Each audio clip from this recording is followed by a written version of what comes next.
Padahal angkatan perang tidak boleh ikut-ikut politik, tidak boleh diombang-ambingkan oleh sesuatu politik.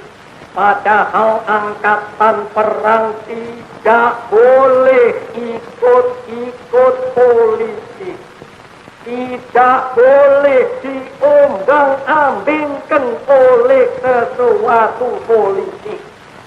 Angkatan perang harus berjiwa, ya berjiwa, berapi-api berjiwa, berkobar-kobar berjiwa. Tapi dia tidak boleh. Nah, inilah dia detik-detik penculikan para jenderal. Penculikan Jenderal Abdul Haris Nasution, selanjutnya kita sebut sebagai Pak Nas ya. Pasukan ini kan dipimpin oleh pembantu Letnan II atau Pelda Juruk.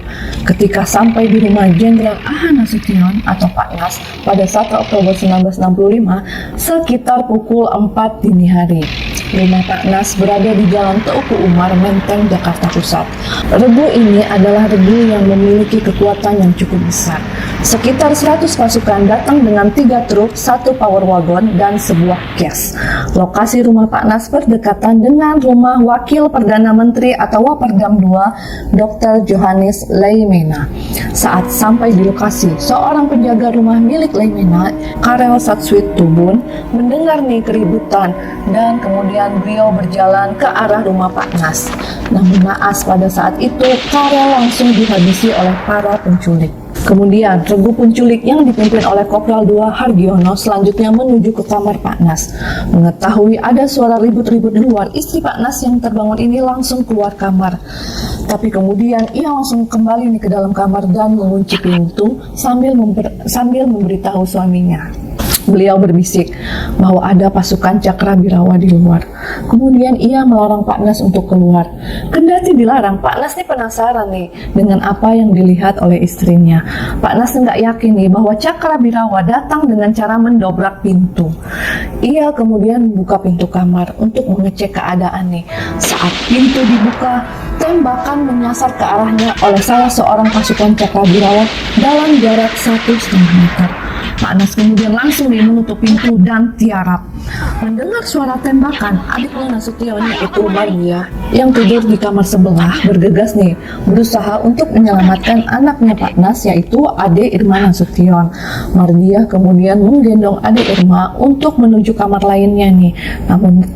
Namun naas saat mencoba menyelamatkan itu justru Ade Irma tertembak dalam gendongan Mardia. Beberapa hari kemudian Ade Irma pun menghembuskan nafas terakhirnya. Kemudian ada nih anak Pak Nas yang lain yang bernama Yanti yang saat itu terbangun juga nih dan langsung lompat keluar jendela menuju kamar ajudan Pak Nas yaitu Letnan I Pierre Tanlian. Pak Nas yang merasa terkepung kemudian melarikan diri nih dengan cara melompat pagar rumahnya ke pekarangan rumah Duta Besar Irak. Pada saat itu kaki Pak Nas sempat mengalami luka. Nah, sementara itu Lettu Pierre Tanlian yang telah keluar kamar dan membawa sebuah senjata jenis Garand mengaku sebagai Bapak Nasution. Kemudian para pasukan penculik yang mengira bahwa benar Pierre Tanlian ini adalah Pak Nas langsung membawanya ke lubang buaya.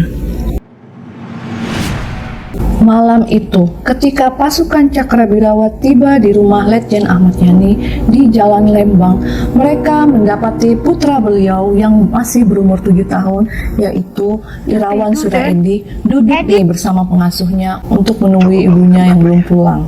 Nah, pasukan Cakrabirawa menyuruh Pak Edi kecil ini untuk memanggil ayahnya. Lalu Pak Edi pun pergi ke kamar ayahnya, kemudian menggoyang-goyangkan kaki ayahnya yang sedang tidur. Nah, saat Letjen Yani muncul, Ruswat segera memberitahu bahwa Presiden Soekarno sangat membutuhkan Bapak sekarang juga. Kemudian Letjen Yani meminta izin untuk mandi dan berganti pakaian. Namun permintaan tersebut ditolak oleh para penculik. Ketika Yani selanjutnya meminta izin untuk berganti pakaian pun tetap Baiknya tidak ditolak usah mandi, oleh para Jenderal. penculik. Paling tidak Mendengar hal cuci itu, muka dong, Yani dan tidak berpakaian. merasa Tidak usah geram dan berpakaian. marahkan, dan kemudian Antang kalian. beliau menampar salah seorang di antara mereka. Tahu apa Kemudian Letjen Yani segera masuk ke kamar dan menutup pintu kaca. Kemudian Letjen Yani langsung saja menutup pintu.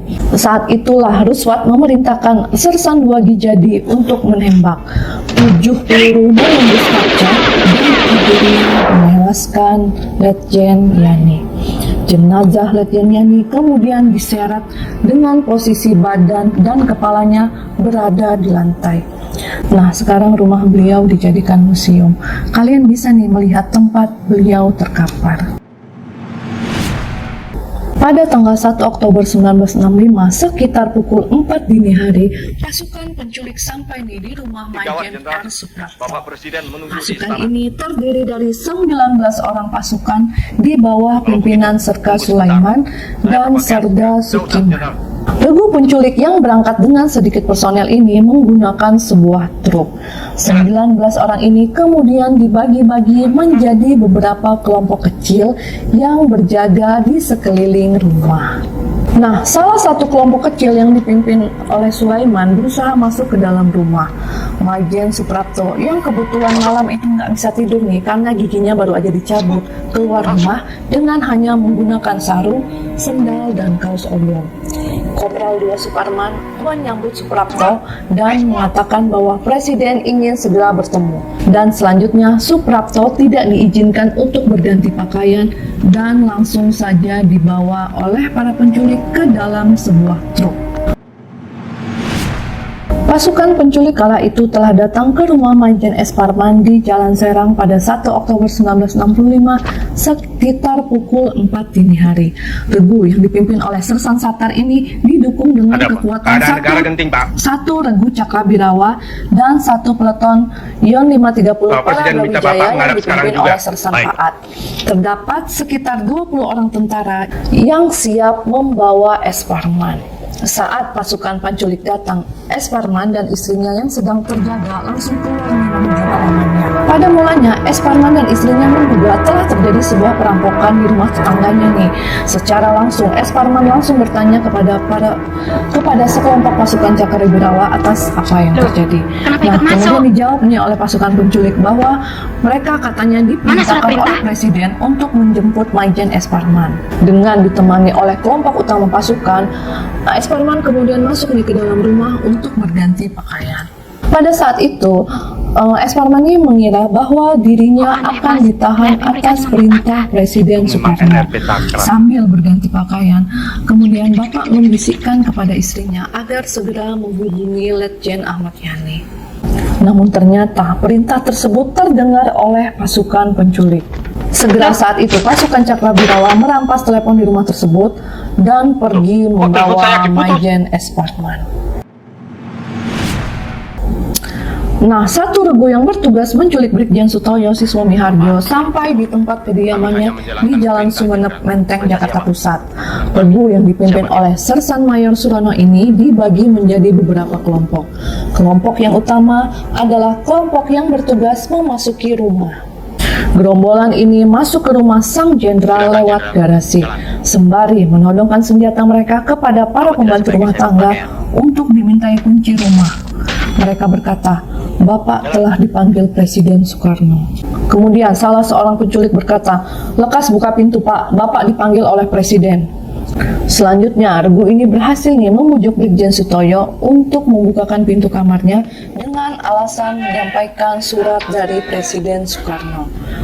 Pada saat itu, Brigjen Sutoyo diringkus di kamarnya dengan tangan diikat dan mata yang tertutup, kemudian langsung dibawa ke dalam truk untuk kemudian dibawa ke lubang buaya.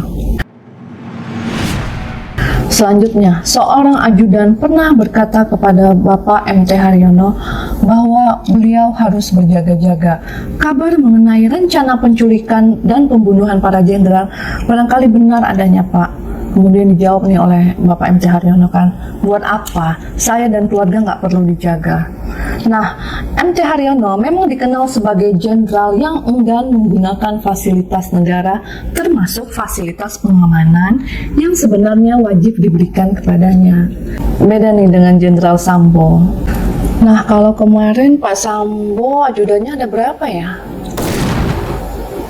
Balik lagi nih ya, karena tidak adanya penjagaan, maka pasukan Cakrabirawa dapat dengan leluasa masuk ke dalam rumahnya yang berada di Jalan Prambanan, kawasan Menteng, Jakarta Pusat pada dini hari 1 Oktober 1965. Kemudian pimpinan regu ini yaitu Sersan Mayor Bungkus yang merupakan Danton atau Komandan Peleton 1 Batalion Resimen Cakrabirawa ini mengetuk pintu rumah. Setelah pintu diketuk, terdengar jawaban dari dalam kamar. Kalau mau ketemu, besok pagi saja di kantor jam 8. Begitu kata Bapak MT Haryono. Kemudian Sersan Bungkus jawab nih kan, Presiden memanggil Bapak, ada rapat penting yang harus dihadiri Bapak sekarang juga. Selanjutnya, MT Haryono meminta agar keluarganya pindah ke kamar lain untuk mengamankan diri. Kamu harus segera pindah kamar dan bangunkan anak-anak, karena mereka akan membunuh saya. Begitu kata Bapak MT Haryono. Nah, selanjutnya Bungkus dan regunya langsung menyerobot masuk ke dalam rumah. Suasana saat itu gelap di dalam rumah karena semua lampu telah dimatikan. Dan Bapak MT Haryono mencoba melawan dengan cara merampas salah satu senjata dari para penculik. Namun beliau terjatuh hingga ditusuk beberapa kali. Lalu jasadnya diseret untuk masuk ke dalam truk dan dibawa ke lubang buaya. Dilaporkan juga dari hasil otopsi bahwa jenazah MT Haryono terdapat luka tusukan senjata tajam. Pada 1 Oktober 1965, sekitar pukul 3 dini hari, pasukan yang dipimpin oleh Sersan Mayor Soekarjo dan didukung dengan tim Resimen Cakrabirawa dari Regu Yon 454 Paradiponegoro, sejumlah 50 orang bergerak menuju kediaman Ditjen Panjaitan dengan dipandu oleh Kopral Sodikin sebagai penunjuk jalan. Sekitar pukul 4, pasukan penculik ini tiba nih di kediaman DI Panjaitan. Setelah tiba di rumah Panjaitan, pasukan penculik kemudian membuka pagar rumah dengan paksa. Kala itu, dua kerabat Panjaitan yang sedang tinggal di sebuah pavilion kecil di dekat rumah tersebut, yaitu yang bernama Albert Naiborhu dan Victor Naiborhu, mengira telah terjadi perampokan di rumah tulangnya itu. Mereka bergegas mempersiapkan senjata api yang dimaksudkan untuk melawan para pasukan penculik. Namun naas, kedua kerabat Panjaitan tersebut tertembak terlebih dahulu. Bahkan diketahui jika Albert Naiborhu meninggal dunia. Kemudian, para penculik meminta Ditjen Panjaitan untuk dan ikut bersama mereka menghadap Bapak Presiden. Dengan menggunakan seragam lengkap, beliau pun turun. Kemudian beliau dengan tenang mengatakan bahwa dia akan ikut, tapi dia akan berdoa terlebih dahulu. Pada saat itulah, dalam posisi berdoa, beliau melipat tangan dan sambil menundukkan kepalanya. Kemudian para penculik langsung memukul kepala beliau dan melepaskan tembakan ke arah beliau berulang-ulang kali hingga akhirnya beliau tewas. Selanjutnya, jenazah DI Panjaitan kemudian dimasukkan ke dalam truk dan dibawa ke lubang buaya. Nah, pada saat penculikan Ditjen Panjaitan, ada nih salah seorang agen polisi tingkat 2 yang bernama Sukitman, yang nantinya nih akan menjadi sosok kunci dalam penemuan jasad para jenderal. Saat sedang menjalankan tugasnya untuk berpatroli di kawasan Blok M, tiba-tiba ia mendengar suara tembakan yang diikuti dengan rentetan letusan senjata. Selanjutnya, Sukitman kemudian bergegas menghampiri sumber suara tersebut dengan menggunakan sepeda kumbangnya yang ia peroleh dari hadiah sebagai polisi berprestasi. Namun, saat menuju sumber suara, sekelompok orang di sekitar Jalan Hasanuddin 53 Blok M atau di rumah Bapak DI Panjaitan kemudian menghadang dan ikut menculik Bapak Sukitman. Dengan kedua tangan yang terikat dan mata tertutup, Sukitman dibawa ikut ke lubang buaya.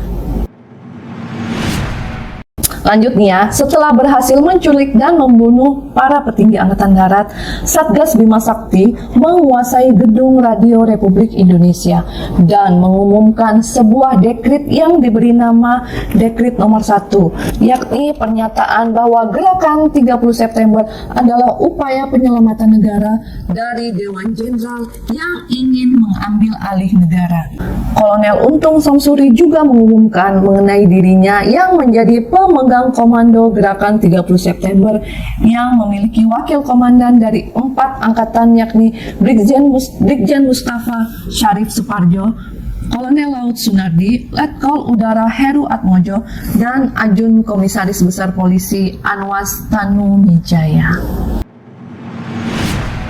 Setelah 8 orang tewas di tangan para penculik, dengan cepat gerakan ini menyebar juga di Jawa Tengah dan DI Yogyakarta.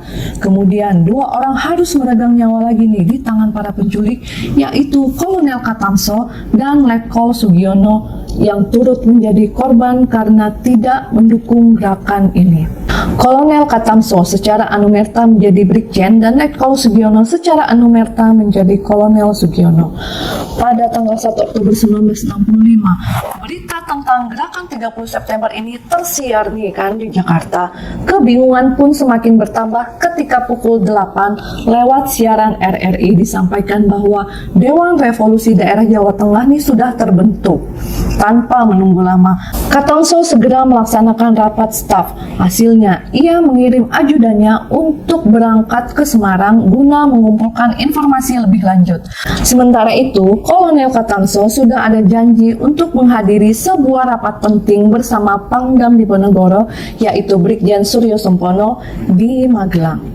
Keberangkatan Katamso ke Magelang ini rupanya udah dinantikan nih oleh para tentara. Salah satunya itu anak buahnya Katamso sendiri, yaitu Kepala Seksi 5 Korem 072 Kodam 7 Diponegoro, yaitu Mayor Mulyono yang diduga telah bekerja sama dengan PKI. Setelah Katamso berangkat, Mayor Mulyono bisa dengan bebas nih menjalankan rencana jahatnya.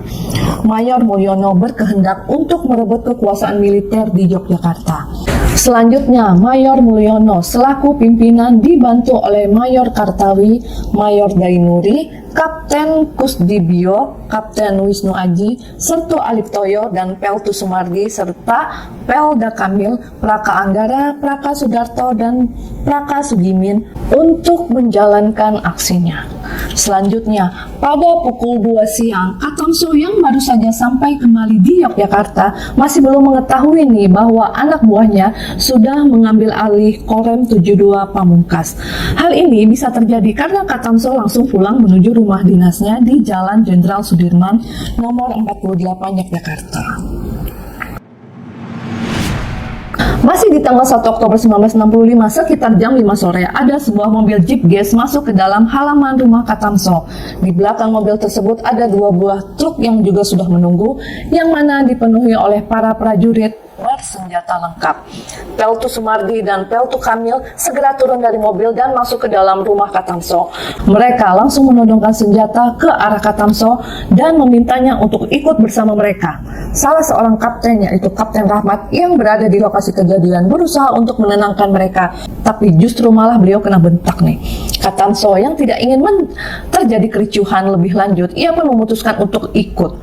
Kolonel Katamso dibawa ke markas Komando Yon L di daerah Kentungan Utara, Kota Yogyakarta. Ia ditahan di dalam ruang komandan batalion. Setelah ditahan, Katamso dibawa oleh Sertu Aliptoyo ke lokasi pembantaian dalam keadaan mata tertutup dan tangan terikat. Katamso pun dilepas begitu saja nih untuk berjalan sendirian. Baru beberapa langkah berjalan, kepala Katamso langsung dihantam dengan menggunakan kunci mortir seberat 2 kg oleh Sertu Aliptoyo. Dalam sekejap, Katamso langsung terjatuh dan kepalanya berlumuran darah. Namun Katamso masih bernapas nih dan sempat mengucapkan kalimat terakhirnya yang berbunyi bahwa ia mencintai Soekarno. Katamso masih menjadi pendukung dari Presiden Soekarno, sebab para jenderal yang dibunuh di peristiwa gerakan 30 September ini diduga adalah bagian dari Dewan Jenderal yang ingin menggulingkan Soekarno. Setelah itu, pukulan kedua langsung dilayangkan dan hal itulah yang menyebabkan hilangnya nyawa dari Katamso. Beliau meninggal dunia pada 2 Oktober 1965 dini hari. Rupanya dalam peristiwa itu tidak hanya Katamso yang menjadi korban, melainkan juga Kepala Staf Korem 72 Pamungkas yaitu Letkol Sugiono.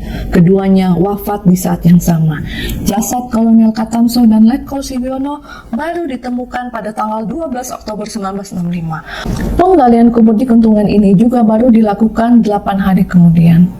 Kolonel Katamso dan Letjen Sugiono dimakamkan di makam pahlawan Kusumanegara, Yogyakarta.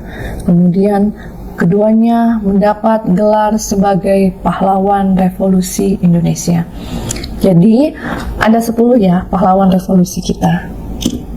Nah, selanjutnya apa nih yang terjadi di Jakarta setelah peristiwa gerakan 30 September itu? Nah, Jenderal Nasution terus bersembunyi nih kan di halaman rumah tetangganya sampai pukul 6 pagi. Ketika dia kembali ke rumahnya, beliau dalam keadaan patah pergelangan kaki kan. Pak Nas kemudian meminta ajudannya untuk membawanya ke Departemen Pertahanan dan Keamanan karena dia pikir itu akan lebih aman di sana. Pak Nas kemudian mengirim pesan kepada Soeharto di markas Kostrad dengan mengatakan kepadanya bahwa ia masih hidup dan dalam keadaan aman. Setelah Pak Nas mengetahui bahwa Soeharto mengambil alih komando tentara, Pak Nas kemudian memerintahkan kepadanya untuk mengambil langkah-langkah seperti mencari tahu keberadaan Presiden, menghubungi Panglima Angkatan Laut R.E. Marta Dinata, Komandan Korps Marinir R. Hartono, serta Kepala Kepolisian Sucipto Yudo Diharjo, dan mengamankan Jakarta dengan menutup semua jalan yang mengarah ke sana. Angkatan Udara tidak termasuk nih karena Panglima Omar Dhani dicurigai sebagai simpatisan PKI. Kemudian Soeharto segera mengintegrasikan perintah tersebut ke dalam rencananya untuk mengamankan kota Jakarta. Sekitar pukul 2 siang, setelah gerakan 30 September mengumumkan pembentukan Dewan Revolusi, Pak Nas mengirim perintah lain nih untuk Soeharto, Marta Dinata, dan Yudo Diharjo. Dalam rangka itu, Pak Nas mengatakan bahwa dia yakin nih kalau Soekarno telah diculik dan dibawa ke markas PKI yang berada di Halim. Karena itu, ia memerintahkan TNI untuk membebaskan Presiden dan memulihkan keamanan Jakarta. Karena pada hari itu terdapat kekosongan kepemimpinan di TNI Angkatan Darat, Mayor Soeharto selaku Panglima Komando Cadangan Strategis Angkatan Darat atau Kostrad mengambil alih komando di TNI Angkatan Darat yang sebelumnya dipegang oleh Letjen Ahmad Yani. Beliau mengambil langkah-langkah sendiri untuk menggerakkan pasukannya merebut kembali gedung RRI dan lapangan Merdeka. Kemudian Soeharto memerintahkan Letkol Sarwo Edi Wibowo atau ayahnya Ibu Ani Yudhoyono untuk mengambil alih RRI dan kantor besar telekomunikasi. Saat itu Sarwo Edi merupakan komandan resimen para komando Angkatan Darat atau RPKAD atau sekarang Kopassus. Nah, sekitar pukul 13.30, Sarwo Edi melaporkan kepada Soeharto bahwa pasukan RPK sudah ada di markas Kostrad. Namun, serangan ke RRI dan kantor besar telekomunikasi belum bisa dilaksanakan pada siang hari itu. Sejak pagi hingga sore, jalanan di sekitar 2 objek vital itu dijaga oleh pasukan dari Yon 454 Benteng Riders Jawa Tengah dan Yon 530 Riders Jawa Timur. Adapun di Jalan Merdeka Utara dan di sekitar Istana Kepresidenan dijaga oleh Cakrabirawa. Oleh karena itu, Soeharto memilih waktu pengambil alihan RRI dan kantor besar telekomunikasi begitu jam malam berlaku, yaitu pada pukul 18.00. Saat hari mulai remang-remang, Soeharto bertanya nih kepada Sarwo Edi soal waktu yang dibutuhkan untuk merebut kembali RRI dan kantor besar telekomunikasi. Sarwo Edi mengestimasi hanya butuh 20 menit untuk merebut 2 objek vital tersebut. Dan ternyata benar, pasukan RPK bisa dengan mudah merebut 2 objek vital tersebut. Sebagai informasi tambahan, dalam sebuah artikel, sebenarnya banyak perwira Angkatan Darat yang masih menginginkan Pak Nas lah yang memimpin Angkatan Darat atau mengambil kontrol atas situasi tersebut. Tapi Pak Nas masih ragu-ragu nih, mungkin juga karena beliau masih berduka atas kehilangan putri kecilnya. Hingga akhirnya dukungan terhadap beliau mulai berkurang nih, sedangkan dukungan terhadap Soeharto semakin banyak. Cita-cita perjuangan kami untuk menegakkan kemurnian Pancasila tidak mungkin dipatahkan hanya dengan mengubur kami dalam sumur.